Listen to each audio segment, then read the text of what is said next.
कुठल्याही कार्याला, हिंदू धर्मामध्ये कुठल्याही कार्याला तुमचं नामस्मरण केल्याशिवाय सुरुवात होणार नाही. म्हणून आपण सुरुवात करताना म्हणतो केशवाय नमः, नारायणाय नमः. बघा आहे की नाही, विष्णूचं नाव पहिलं. गणपतीची पूजा असती त्रिसवा केशवाय नमः. तुमच्याकडे गुरुजी आले की म्हणतात घ्या आचमन करा केशवाय नमः. गुरुजींना विचारून बरं का करतात तसं, त्यांना सुद्धा माहिती नाहीये.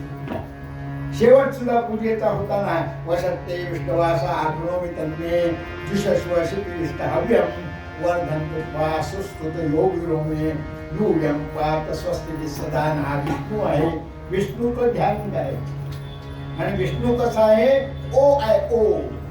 आपला इंग्रजीमध्ये GOD आहे ना, त्याच्यात G म्हणजे जनरेशन, O म्हणजे ऑर्गनायझेशन आणि D म्हणजे डिस्ट्रक्शन.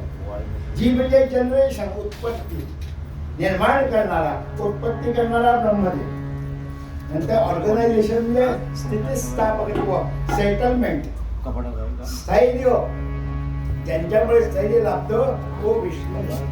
त्या विष्णूची पूजा करायला हवी. आणि तिसरं, एक पुण्याच्या बाई आल्या आणि मला म्हणाल्या बुवा मी 18 पुराणं वाचलेली. माझा 18 पुराणांचा अभ्यास म्हणजे व्यासाने लिहिलेली 18 पुराण, त्याचा म्हणाले अभ्यास आहे. पण तुम्ही आज जे काही सांगितलं ना ते आमच्या वाचनात कुठे नाही.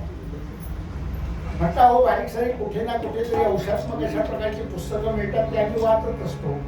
आम्हाला सुद्धा खरं माहिती नसतं, पण वाचल्यानंतर कळतं. म्हणून प्रत्येकाने काही ना काहीतरी रोज वाचलं पाहिजे. वाचलं तर वाचतो माणूस जीवनात पाहिजे. म्हणून आपण प्रत्येकाने वाचलं पाहिजे. तो पुरुष असू दे तर स्त्री असू दे, कोणीही असू दे, आणि ते वाचल्याशिवाय आपल्याला कळत नाही. तसं या ठिकाणी हा देवाने सांगितलं मी अवतार घेणार आहे. कुठे घेणार आहे, दशरथ पोळा. आणि अशा प्रकारचा आशीर्वाद दिला. देव सगळे आनंदित झाले. देव आपापल्या ठिकाणी वानर म्हणून गेले. आणि रावणाला ज्यावेळी वर दिला ब्रह्मदेवाने, त्यावेळी काय सांगितलं तुला की नर आणि वानर यांच्यापासून तुला फक्त भय आहे, त्यांच्यापासून तुला मृत्यू आहे, असं रावणाला सांगितलं होतं. मग आता हा अवतार आहे, हा नर आणि वानरांचा हा अवतार या पृथ्वी तलावर कशासाठी, रावणासाठी. म्हणून सगळेजण म्हणायला लागले